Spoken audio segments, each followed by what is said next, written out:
Okay, I usually don't do this kind of stuff, so bear with me here. I'm going to talk about a dirt bike called the XT225. It's made by Yamaha. It's a little cheap enduro bike. I'm going to give you a brief background of brief history of my background. I've been riding my whole life. I have a bunch of different motorcycles and dirt bikes, four-wheelers, three-wheelers, you name it. I've been looking at getting an enduro.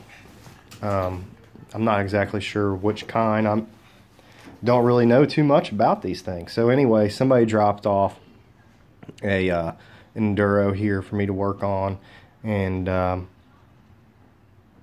got to get it all sorted out and got to take it out and do some tests, you know, and I can tell you about this bike. So basically what I'm going to do is I'm going to switch the camera around. I'm going to talk about some stuff in the garage so you know that I'm not just making up who I am and, you know, my background on riding before I talk about this bike. I really don't hold a preference to any motorcycle brand. They're either a good bike or they're a bad bike. They all have good ones and bad ones. Same with the vehicles. So I don't sit here and say, oh, I love Hondas and I only ride Hondas. Most of the stuff I do have is Hondas, but that's beside the point. So I'm going to switch the camera around now here. See if I can do that. Alright, it won't let me.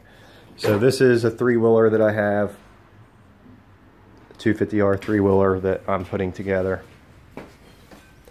I also have, I can't tell if you can see this or not, but it's a 250R four-wheeler.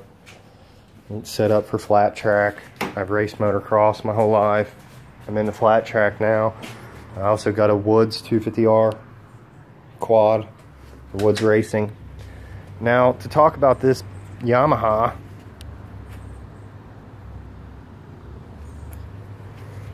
I just got back from a pretty long trail ride on this thing, and man, let me tell you, there were some people that went with me on bigger bikes, and I'm a four-wheeler dirt bike or three-wheeler guy. I typically don't ride dirt bikes all that much. I have in the past. I learned on a dirt bike. You know, I've rode just about every version that dirt bike motocross wise that there is. So comparing this dirt bike to, like, let's say, you know, like a motocross version, I guess the main thing that sticks out is